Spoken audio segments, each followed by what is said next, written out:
Sinasabi ni Cho Ju-young na magtago ng mabuti si Park Dunwa dahil baka makita niya ang kanyang buhok at papalapit na siya para hulihin siya sa lugar Nozoj. Sila Cho Ju-young ay makikitang si Park Dunwa na habang tumatayo ay nagsalita ito na ang lugar na ito ay pinaghirapan niyang buuhin kaya anong iniisip niyang tatakbo siya. At magtatago at inatake niya si Cho Ju-young nakaiwas naman ito at nabigla naman si Park Dunwa dahil hinawakan ni Cho Ju-young ang kanyang kamay at hindi pa daw ba naiintindihan ni Park Dunwa ang kanyang sitwasyon. Dahil ang lahat ng kanyang binuo ay gagawin niyang abo at inatake niya si Park Dunwa at sabi naman nito na walang kwenta at nakakabagot daw ang nilalaro nila. Ngayon kaya nag-isip si Cho Ju-young ng bagong laro. At nang makita niya ang dice ay sinabi niyang ang pagpagulong.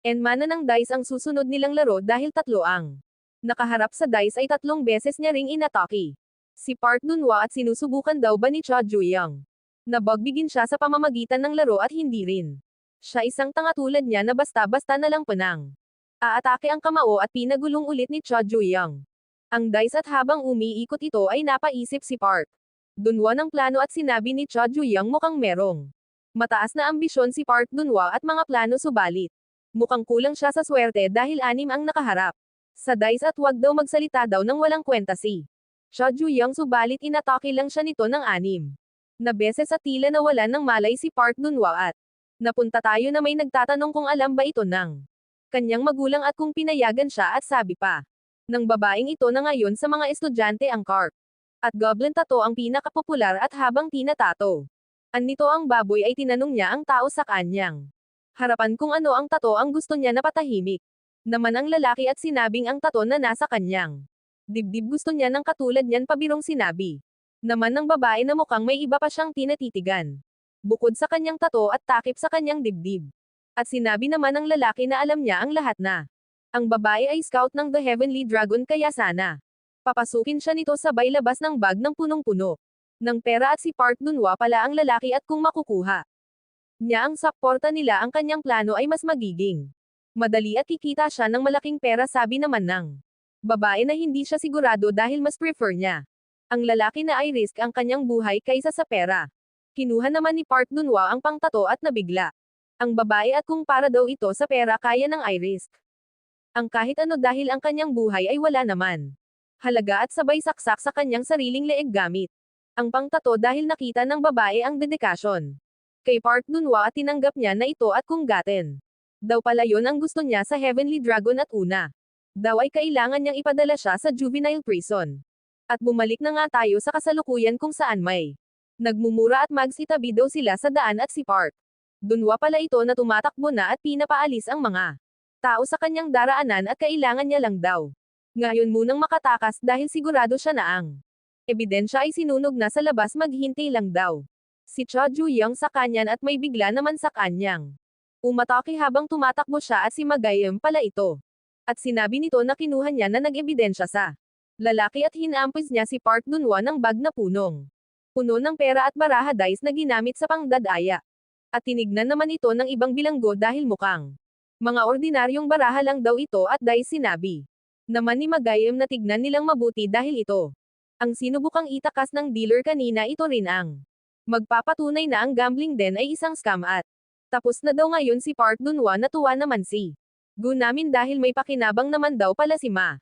Gayem kahit minsan at nagkaroon ng mga komento ang mga bilanggo ano scam paano ang pera kung nawala dahil dito kailangan ko itong makuha nagsalita naman si Park Dunwa na hindi niya ito ibabalik sa kanila dahil ang mga perang ito ay ang kanyang pinaghirapan ito ay pagmamay. Ari ko lang bigla naman damatin si Cho Ju-young at sinabing hindi pa tapos at binuhusan niya ng gasolina. Si Park Dunwa nagulat naman ang mga bilanggo at meron pa daw panghuling laro at ang pangalan ng larong ito ay katulad ng pag-endure ng electric shock dahil natalo. Daw si Park Dunwa ito daw ang una sandali lang daw. Dahil may mga gasolina pa sa pera wag mo itong gagawin. At pinagmumura niya si Cho Ju-young dahil sinabi niya na daw kanina pa na ang lahat na kanyang binuo ay susunugan niya hanggang sa maging abo at mag-uumpisa na si Cho Ju-young na kuryentehin si Park Dunwa subalit nagulat siya dahil hindi niya pa nakukuryente si Park Dunwa. Ay nawalan na ito ng malay at mukhang natalo daw si Park Dunwa sino naman daw ang may pakialam at agawan na sila sa pagkuha ng mga pera sa sahig at ang May puting buhok naman na nagmamasid lang at iniisip. Niyang scam ito ang kanilang Park Dunwa daw ay walang ipinakitang salita sa kabanatang ito kung ano ang sinabi ng lalaki makalipas ang 1 taon at 2 buwan.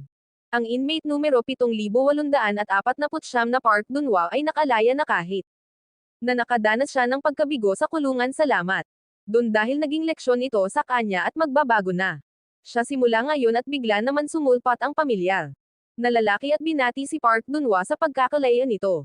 Dahil nagtrabaho daw ito ng lubos at inalok niya ng tofu at wala naman daw nag-aalaga sa kanya at pamilyar. Ang eksenang ito sa nagdaamang kabanata at humanginang tawad si Park Dunwa dahil hindi na siya makapag-supply. Mula sa loob maghintay lang daw sila ng kaunti naman daw pero bago yon dahil ang pera na kanyang inutang para sa pangsugal ay yun muna ang una nilang aayusi. At sabi naman ni Park Dunwa na nakikita niya naman na wala siyang pera ngayon. Nagsalita naman ang lalaki. Ano pera, hindi na yun kailangan, alam mo naman palaging may ibang paraan. Ano daw ba ito at tignan daw nila kung ilan ang pera na utang niya kung ay kakalculate nila ito. Ang maximum legal interest ay nasa 1,238,776,440 won. Sandali lang daw sabi ni Park Dunwa, subalit tinulak na siya ng lalaki papasok sa sasakyan. Magmadali na daw sila dahil naghihintay na ang kliyente at umalis na sila. Sa loob naman ng bilangguan ay sinasabi ni Gunami na si Park Dunwa ay patay na. Nakita niya daw ito sa pamamagitan ng kanyang matalas na paningin. At sa naman ni Magayem na nakuha niya na lahat ng ebidensya. Pinuri naman sila ni Cha Juyang at pumasok na siya sa isip niya natamba na ang isa kung kaya tatlo. Na yun nadurog niya na ang mga binhi ng The Heavenly Dragon. Kaya sino naman ang sunod? Na bigla naman sila sa kanilang nakita dahil may ibang tao sa kanilang selda. Sino daw ba ito at kung bakit ito pumapasok sa selda ng iba at kung gayon daw siya ito ang babae sa car accident? Nakakaawa naman daw dahil dito ay sinugod agad siya ni Cha Juyang at pinatumba ang lalaki at magdala daw sila ng unan. Bakit naman daw bigla na lang kailangan ni Cha Juyang ng unan? Yun daw ay dahil ayaw niya ng ingay at echo na lalagpas sa pader at maririnig ng iba. Napunta tayo habang nagbibilanag ang lalaking may puting buhok. 1 ina, 2 ina, 3 ina, ilang ina kaya ang meron? Na boboring na do siya. Meron daw bang nakakatuwang pangyayari? Dopamine rush habang naboboring ang lalaking ito at nakatingin sa pinton. Nabamuka at may nagsalita na madali lang palang hanapin sila. Naghirap lang siya sa wala. Ang eksenang ito ay nangyari sa chapter 11 at ang tungkol daw sa binhi ay aalisin niya ito para hindi na lumaki pa. Habang nakikita ng lalaking may puting buhok ang nanlilisik na mata ni Cha Juyang ay natuwa siya. Bumalik tayo sa kasalukuyan kung saan humihingi ng unan si Cha Juyang. At bakit naman daw kailangan ni Cha Juyang ng unan ngayon? Para daw ang sigaw ng lalaking ito at ang echo ay hindi marinig sa kabilang selda o pader. At labas at diniinan niya ang pagkakahawak sa lalaki.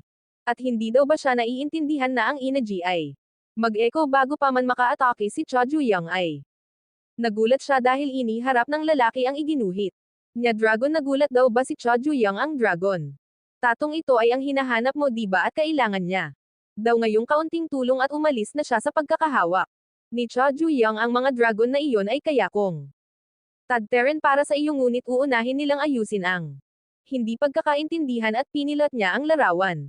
Ito daw ay nahulog mula sa sketchbook. Wala daw siyang ibang intensyon kaya tignan niya ito dahil siya ay benefactor na gusto siyang tulungan at inaabot niya ang larawan. Napatahimik naman si Cha Juyang at kinuha ang larawan. Umalis na daw ang lalaki. Nagulat naman ang lalaki dahil akala niya matalino si Cha Juyang.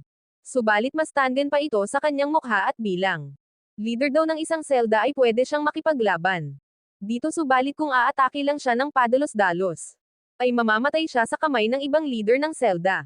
Nang walang nakakaalam sa juvenile prison ay mas mapanganib na mga dito. Tatanggihan niya daw ba ang alok niya? Sa isip naman ni Cha Juyang ay hindi mapapagkatiwalaan ang lalaki dahil bigla naman itong sumulpat sa dito.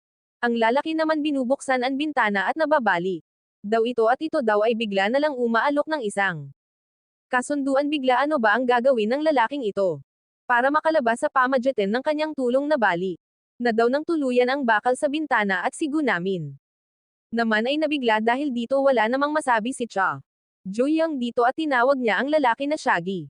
Kung ano daw ang kanyang intensyon at ano ang kanyang goal. Anong goal daw ang sinabi niya? Dopamine rush daw ang kanyang goal ng kinabukasan sa juvenile detention center auditorium. Hindi makapaniwala ang mga bilanggo. Imposible daw ito, ang lugar daw na ito ay puno ng mga lalaki, subalit merong mga babae. Ang mga babaeng ito ay galing sa simbahan, sabi pa ng mga preso ay ang Holy Spirit ay punuin siya at amen hallelujah ang sinabi ng ibang preso, katulad daw ng inaasahan nila sa The Grand of the Grace Cathedral ay nasa ibang level si Jesus daw ang future, sabi naman ng isa na si Mama Mary. Yun ang Heavenly Cathedral. Habang may naaalala si Cha Juyang dito at napunta tayo sa simbahan na tumago. Daw siya kung hindi ay mahahanap niya siya magtago.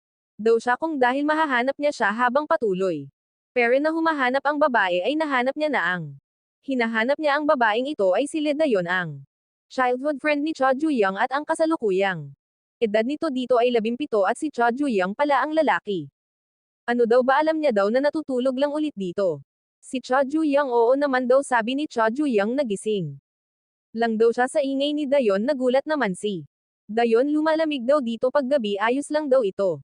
Basta mas maayos kaysa sa bahay nila. Nalungkot naman si Dayon at napatahimik. Naging alerto naman si Cha Juyang dahil may bumubukas ng pinto at meron daw bang sinamang iba si Dayon. Hindi daw ba kaya si Yuna ito, at makikita natin ang isang babae na hinahap si Dayon dahil si sister daw ay nagmamadaling bumalik sa orphanage. Kung malalate daw si Dayon ay mapapag-alitan siya. Tinanong naman ni Cha Juyang si Dayon kung ano ngayon ang kanyang ginagawa. Tahimik naman na sinabi ni Dayon na tumahimik si Cha Juyang dahil kung mahuhuli sila ay sila ang lilinis sa cathedral ng buong linggo. Habang naaalala yon ni Cha Juyang, may salita kung ano daw ba yon, nakasaksi daw ba siya ng himala dahil ang radiant glow at ang matamis na boses.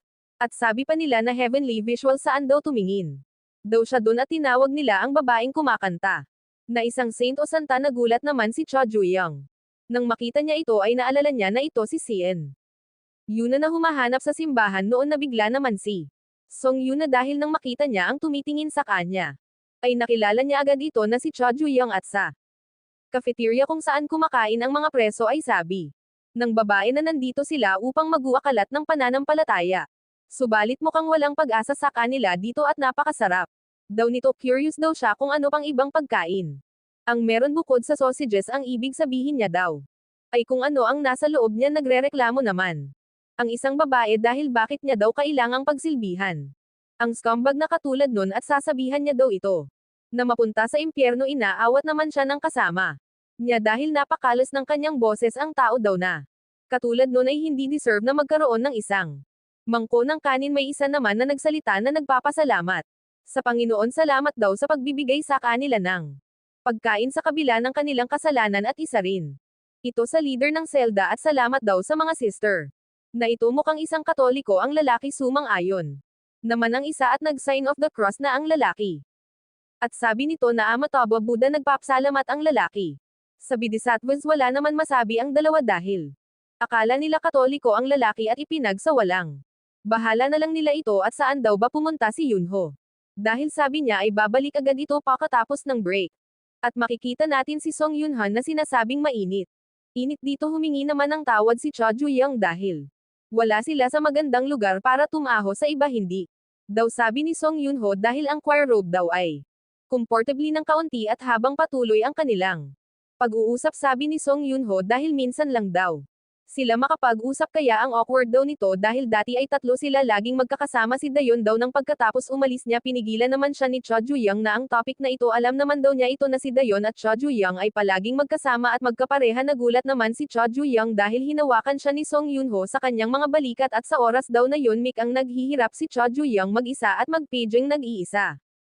Napunta tayo sa paaralan kung saan namamanghaang mga estudyante sa isang babae at kung bakit daw merong napakagandang babae sa paaralan nila. At ang babaeng ito pala ay si Song Yunho, isang first year at mas maganda daw siya sa personal. At bakit naman ang napakagandang tulad niya ay pupunta dito sa second floor? Sino daw ba kaya ang gusto nitong makita? Ang binisita pala ni Song Yunho ay si Cha Juyang at tinanong niya ito kung bakit hindi ito sumasagot. Humingi naman ng tawad si Cha Juyang at tinanong kung may problema daw ba. Nainis naman si Song Yunho dahil hindi naman daw yun tinignan ni Cha Juyang. Ang dami niya din daw natanggap na regalo sa kanyang kaarawan ng nakaraang taon kaya hindi niya lahat nagagamit. At tinanong niya si Cha Juyang kung pwede daw ba siyang tulungan nito. Sinabi Mama ni Cha Juyang na may plano na silang dalawa ni Dayon ngayong araw at limabos na si Cho Ju-young. At humingi ng tawad sa susunod niya na lang tutulungan. Napatahimik na lang si Song Yun-ho at napatingin na lang sa pag-alis ni Cho Ju-young at bumalik na tayo sa kasalukuyan. Na tinatanong ni Song Yun-ho na nahihirapan na daw ba si Cho Ju-young at nararamdaman na nag-iisa lang. Siya wala naman masabi si Cho Ju-young na iintindihan niya naman daw kung ano ang mamuhay ng mag-isa at iwan. Subalit hindi daw nag-iisa si Cho Ju-young dahil nandito siya para sa kaniya nasambit na lang ni Cho Ju-young. Ang pangalan ni Song Yun-ho sabalit daw bakit hindi niya sinasagot ang mga sulat na pinapadala niya merong rason naman daw si Cho Ju-young at may problema daw. Pareho pa din daw nung dati si Cho Ju-young at hinawakan niya ang kanyang buhok at may sasabihin sana kay Cho Ju-young subalit hindi niya ito natuloy dahil may roong tao sa labas na kung hindi pa daw ba kumakain si Manager Kim at narinig niya daw na namimigay ng lunchbox na puno ng pagkain dun pumunta na daw sila dun at subukan yun at gutom na daw siya at baka mamatay na siya sa gutom at sabi naman ni Song Yun-ho oo nga pala lunchbox ilang taon na rin baga ulit. Tayo nakatikim nun at inayos niya na ang kanyang damit. At naghanda nang umalis si Song Yun-ho at nagagalak daw. Siya na nagkita ulit sila ganon din daw si Cho Ju-young. Magkita na lang daw sila sa susunod sa labas sa susunod. Na 3 taon tinawag naman ni Song Yun-ho si Cho Ju-young dahil babalik daw siya sa susunod na linggo. Dahil pumayag daw siya na magboluntaryo magtrabaho tuwing linggo sa simbahan at nakangiti niyang sinabi na natutuwa talaga siya na magkita sila ulit at sa kinakainan ng mga bilanggo ay may nagtanong kung nag-enjoy ba sila sa kanilang kinain at si Song Yun-ho na daw ang maglilinis sabi naman ng preso na ang basura ay dapat linisin ng basura at sabi naman ng isa na magpahinga na muna ang kanilang saint at may sumigaw naman na siya ang tunay na basura at ibigay daw nila sa kanya ang map at pagpalain daw sila habang tingin naman ang dalawang babae nagsalita ang isa. Na tulad pere ng dati na nakikipagsalamuha siya sa mga kriminal na yan mukhang may malakas siyang sikmura. Sabi pa ng isa na nakakahiya daw ito at tungkol daw sa usap-usapan ay mukhang totoo yun na si Song Yun-ho na madalas pumunta sa motel nagpintig naman ang tenga ni Cho Ju-young at ang saint daw ay isa talagang saint. Isang banal na babae natutuwa naman si Song Yun-ho na makipag-usap sa mga bilanggo at napunta tayo na. Nagsasalita ang isang madre na Panginoon ako ngayon. Ay nalulungkot at nagsalita rin ang isang preso na. Siya din ay nalulungkot sabay unat ng kanyang katawan. Sabi naman ng isa na Panginoon mukhang matatapos ito. Sa boring sabi ng isa na wala dito ang Panginoon at nagsalita ang madre na John 8:32 na malalaman mo ang katotohanan at ang katotohanan ay papalayain ka at ang ibig sabihin daw nito ay papalayain tayo sa ating mga kasalanan at hahanap para tayo ay maligtas at ang Panginoon ay mahal tayo sa ngayong araw ay kayong lahat ay malaya at hinubad na nila ang kanilang robe na pasigaw naman ang magbilanggo dahil dito at para daw sa kapakanan ng lahat at sinigaw nila ang Lord at nagsimula ng sumayaw. Ang isang babae at ganun din ang isa sumayaw ang mga babae pati na rin si Song Yun-ho ay sumayaw na at sigawan nila na yan ang kanilang saint at sabi ng isang preso ay mamatay na siya rito sabi pa nito na magpapanggap. Silang pupunta sa bathroom at patagang pupunta sa waiting room ano naman daw ang gagawin nila doon sabi ng isa. Malalaman niya na lang daw yon kapag pumunta na sila. Doon at binati naman sila ng madre na magaling daw ang kanilang ginawa sabi naman ng isa na wala siya marinig. Dahil sa ingay kanina sabi ng madre na magdadasal sila. At parang military performance daw ito at nagharutan. Na nga ang mga babae at si Kim Min-ji daw ay pink ang suot sabi naman nito na wag siya nitong hawakan at makikita natin ang dalawang manyakol na narinig nila. Ang mga sinasabi ng mga babae at tignan daw nila kung anong kulay pa ang suot ng iba at napatawa sila sa kanilang binabalak may bigla naman bumuka ng pinto. Na nakikita niya daw at makikita natin si Cho Ju-young. Na sumunod dahil narinig niya ang pinag-usapan ng dalawa. At may makikita daw silang iba yon ay impyerno at napalingon. Naman ang dalawa bigla naman nagkaroon ng isang pagsabog. At may nagsalita ng 10 utos ng Diyos ang ika-7 ay wag mang boboso at ang nagsasalitang ito ay ang leader din ng selda habang nakapatong sa dalawang lalaki ang ginawa daw ng dalawa ay nakakahiya at hindi daw ito mapapatawad ng Diyos lumabas naman si Song Yun-ho at tinanong si Cho Ju-young kung ano ang nangyayari. Nabigla naman si Song Yun-ho dahil nakita niya ang dalawang lalaki na walang malay at dumabi si Song Yun-ho kay Cho Ju-young at mukhang nagulat daw si Song Yun-ho humingi naman ito ng payumanhin at makalipas Ang isang linggo ay patuloy peren na nangangaral ang madre na ang ating mga kasalanan ay pinapatawad na. At sa donations to Rafe ay may nagsalita na ang paglipat ng mga gamit na ito ay hindi naman masyadong mahirap. At ano naman daw sabi ng tatlo habang nakatutok ang kanilang patalim kay Cho Ju-young at ngayon daw ay nahuli na nila siya at huli na daw para tumakas at sumugod na sila patungo kay Cho Ju-young sabay-sabay. Nilang sinugod si Cho Ju-young at sinaksak nagsalita. Nama si Cho Ju-young na tiyak na masusumpa sila dahil sa pagsira ng mga gamit sa donasyon at bumuhos na ang tubig at maligo na do sila sabi ni Cho Ju-young hindi naman sila makapaniwala dahil akala nila ay nasaksak nila si Cho Ju-young at sa pagtingin pa lang daw sa kanila ay mukhang hindi daw sila mga leader at inatake na niya ang tatlo at tinanong niya kung sino ang nag-utos sa kanila na gawin ito. Nagulat naman si Cho Ju-young dahil binuksan ng gwardya ang pinto at ano daw ang ingay ngayon lang at ano daw ang ginagawa nila dito at nagtaka naman ang gwardya ano daw ito at bakit nandito ang isang estudyante at sinasabi niya daw ba na may nangyari sa kanya at tinuro niya si Cho Ju-young yun daw ang gumawa nito. Makikita natin ang pag-uusap sa telepono tungkol sa pera at napangiti ang may hawak ng telepono at habang nakaupo ang lalaking kalbo ay nagsalita ang babae. Na wag nitong babawiin ang kanyang sinabi na bibigyang siya nito ng 500,000 won ngayon nakangiting tugon naman.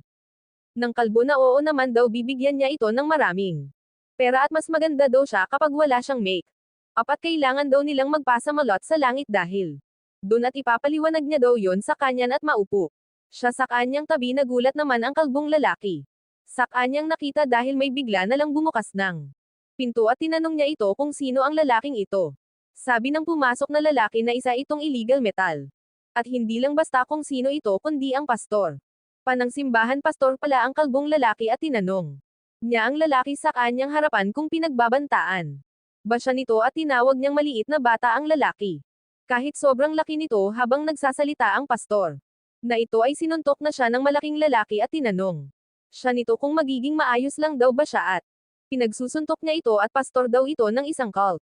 Sigurado daw ba siya na kaya niyang pigilan ang videong ito na kumalat sabi naman ng pastor hindi naman sa ganun subalit nagsalita ang malaking lalaki na wag na siyang mag-alala dahil maaayos nila ito kung may sapat siyang perang pangbayad sa lugar sa langit na punta. Tayo sa kasalukuyan kung saan si 7,179 na Cho Ju-young ay manantili ng 10 araw sa solitary confinement.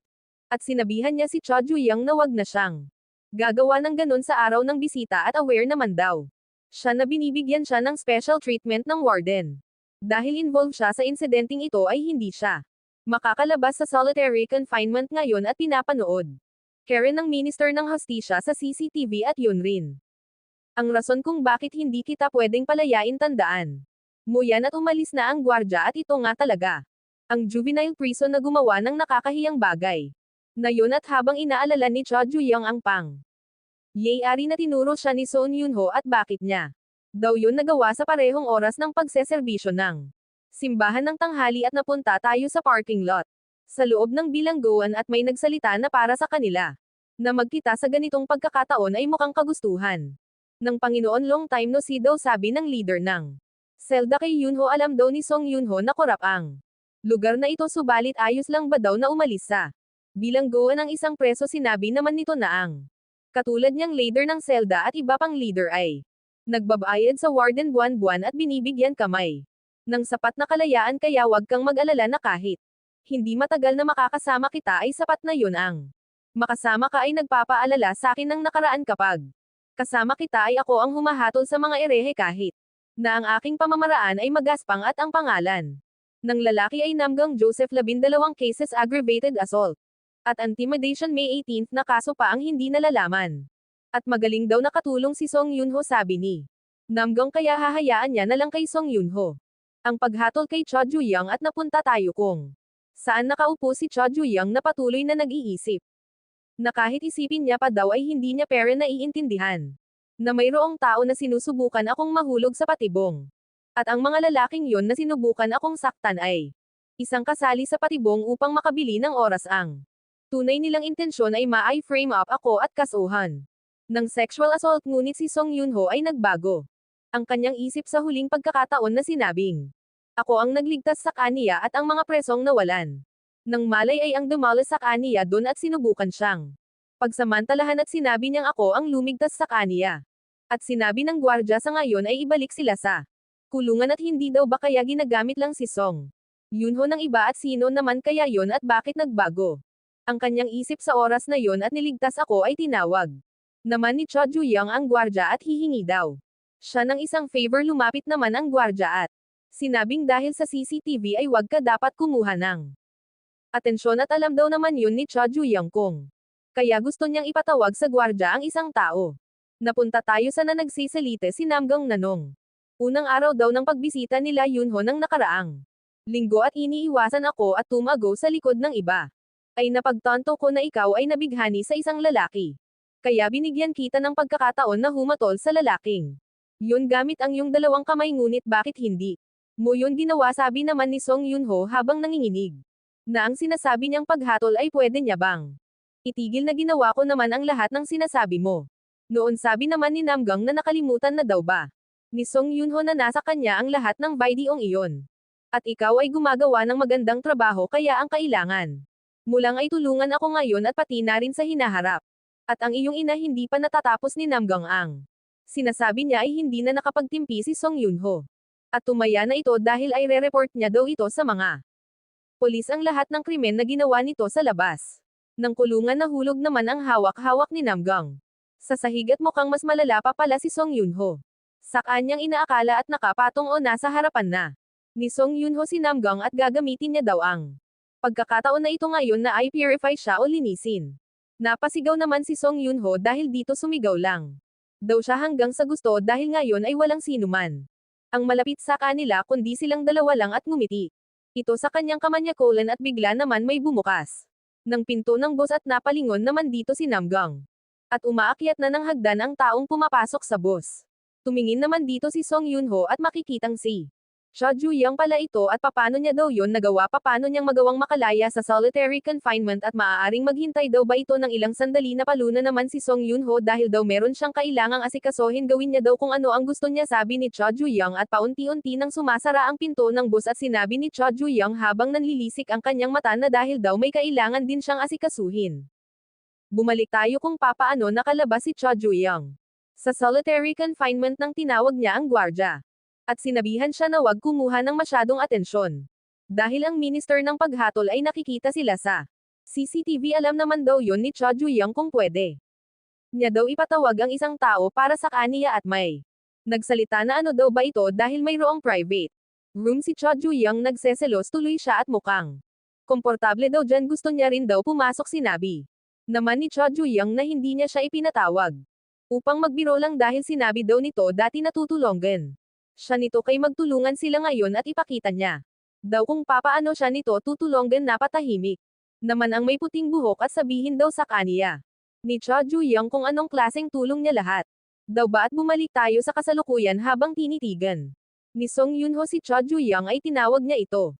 Pinapalayo naman ni Cho Ju-young si Namgang mula kay Yunho. Lumayo na daw ito ngayon din at mukhang merong hindi pagkakaintindihan dito, sabi ni Namgang. Ito daw ay isa lamang religious activity dahil dito ay pasiga na inulit ni Cho Ju-young na lumayo na ito kay Yunho.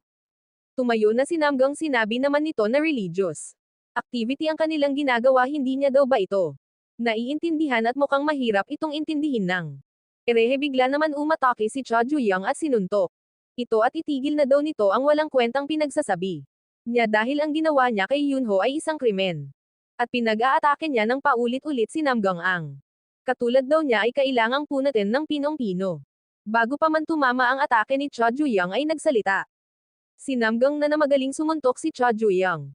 At ito rin daw ang una niyang makakita ng isang tao na accurate ang pag-atake sa vital points at sino daw ba ang nagturo sa kaniya. Sinipa naman agad ito ni Cho Ju-young at sinabing wala na siyang pakialam doon. Nagulat naman si Cho Ju-young nang sinabi ni Namgang na ang kanyang skill ay hindi niya natutunan mula sa tao, subalit ito ay ipanagkaloob ng Diyos sa kaniya ang ganitong katawan at inatake niya si Cho Ju-young. Maririnig ang malakas na tagungdong at pagyanig ng bus at si Song Yunho naman ay hindi makapaniwala at siya daw ang anghel ng Diyos at siya ang tagahatol sa mga erehe at totoo yun, di ba? At lumingon siya kay Song Yunho na punta tayo sa isang lugar at makikita natin si Song Yunho na nagsasabi na namumuhay silang hindi magkakasama dahil sa utang at sana daw sa susunod ay mamuhay sila Nang magkakasama silang buong pamilya at ipinagdasal niya ito at pagkatapos nito ay hindi daw nila maisip na namumuhay sila ng hiwalay ng kanyang ina dahil sa naiwang utang ng kanilang ama kung ang ibig sabihin.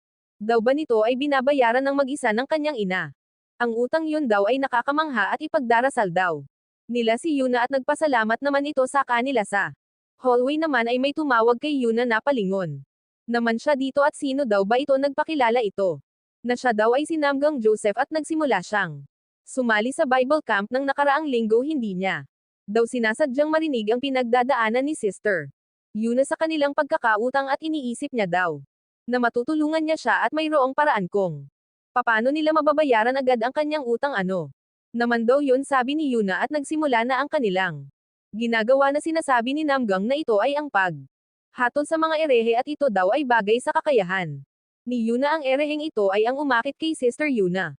Si Cha Ju-young daw ay hahatulan niya ngayon bago pa makaatake si Namgang ay may biglang hamampas sa kaniyang ulo na pahawak siya sa kaniyang ulo at si Yuna pala ang hamampas at tumigil na daw ito sa kaniyang ginagawa.